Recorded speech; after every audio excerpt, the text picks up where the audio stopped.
Y tenemos el gusto en este momento, Solo lo fugitivo permanece, es el título de su último libro publicado por el Cuenco de Plata en Argentina, y es un honor porque es una de las grandes escritoras de nuestra lengua. Está a las 5:30 firmando ejemplares, hizo un ratito para venir a visitarnos y a las 7:30 tendrá una charla pública. La gran escritora, narradora, viajera, hasta tuitera, Margot Glantz. Bienvenida, Margot. Mucho gusto, gracias. Gracias a vos por estar con nosotros.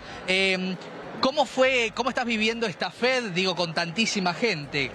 Me impresiona mucho que venga tanta gente a una feria de libros, que haya cola de 4 cuadras para comprar libros, me parece extraordinario.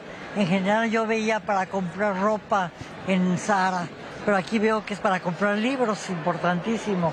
Claro, pienso, hablando ahora de tu último libro, Solo lo fugitivo permanece, un libro que dialoga con tus libros anteriores, en el sentido de que hay reformulaciones de esa literatura fragmentaria, y con aquel universo de lo fragmentario que impusiste en los años 70, ¿no? Y que fuiste llevando adelante una literatura que desde esa alter ego, ¿no?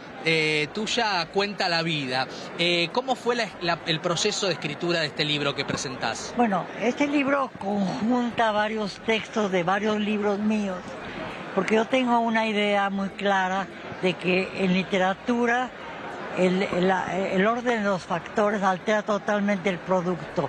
Entonces, rebarajando los textos cambia totalmente. Es decir, que elegí textos de varios libros míos y que tienen, muchos de ellos son como... Tú planteabas el problema de la diferencia entre cuento y novela, yo también me lo planteo, y en un momento dado, la primera vez que escribí este libro, cuando traté de escribir este libro, inventé un personaje que se llama Nora García para darle un hilván general al libro, para que el libro tuviera los cuentos, pero fueron cuentos que se hilaban por la protagonista, una especie de alter ego miserable, ni siquiera ser una verdadera alter ego, pero que funcionaban al enlazarse cuento tras cuento y que daban la impresión de que podía ser una novela, aunque no es una novela.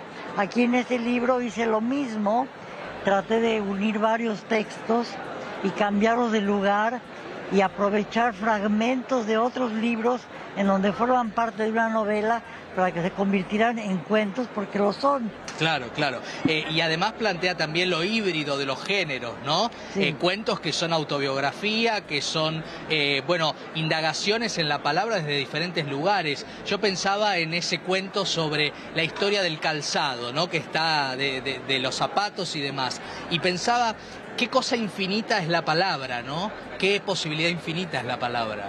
Pues sí, sin palabra no escribimos, ¿no? Digo, el libro del calzado es parte de una novela que se llama Historia de una mujer que caminó por la vida con zapatos de diseñador. Entonces puse algunos fragmentos de ese libro porque para mí las obsesiones son muy importantes. De niña tuvimos zapaterías, entonces los zapatos son fundamentales de mi historia, de mi autobiografía, pero me pareció muy importante también utilizarlos como un problema fundamental de la cultura, que es la moda, ¿no? Claro. Además, me pongo muy en contacto con un escritor francés que me fascina, que es Georges Bataille. Uno de sus textos más interesantes y muy pequeño, pero extraordinario, se llama El dedo gordo del pie. Y Roland Barthes, que trabajó a Bataille, escribió un texto sobre el dedo gordo del pie que es maravilloso. Los mejores textos son cortísimos y a mí me interesa mucho trabajar esos textos muy cortos.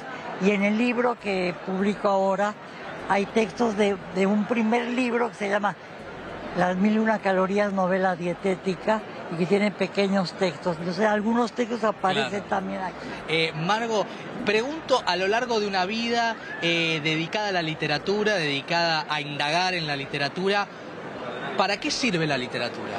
No sé. Sin literatura no hay vida, pero no sé para qué sirve. ¿Y para qué le ha servido a usted? Para sobrevivir. Digo, si no, desde muy niña leí como enloquecida y siempre desde de los 9, 10 años, 11 años, 12 años, pensé que iba yo a ser, cuando grande, cosa que fue cierto, escritora. Pero para empezar, tomé clases en la Preparatoria Nacional de Ciencias Sociales, porque la literatura era parte de las ciencias sociales. Luego hice la carrera de Letras en la Facultad de Filosofía y Letras en México.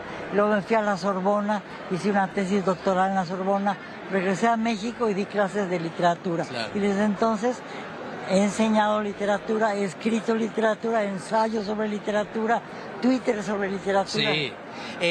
Eso, ¿cómo convive? Pienso en usted, 14.000 libros en su casa, 15.000 libros creo que tiene, ¿no? En su hogar. 16.000.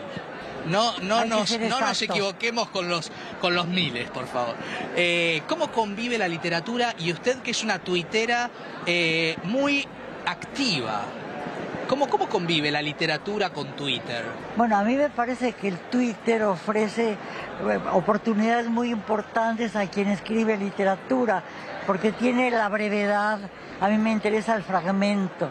Entonces, escribir un texto, cuando empezaba el Twitter, de 140 caracteres, me parecía fascinante porque me daba la oportunidad de perfeccionar la síntesis, claro, de trabajar el problema del aforismo, del haiku, ¿no? Y decir cosas que podían ser importantes. Claro.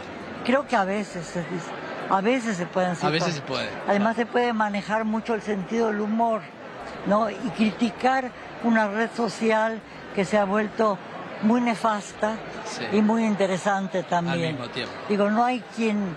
El Papa tiene Twitter, mi presidente tiene Twitter, no sé si el de aquí tiene Twitter. Sí, sí.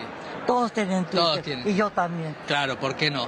Bueno, Solo lo fugitivo permanece, se está presentando en firma de ejemplares ahora a las 5:30 de la tarde, 7:30 de la tarde una conversación pública y la posibilidad bellísima de haber recibido a Margot Glantz en el programa. Gracias, Muchas Margot. Gracias, Maxi. Un placer.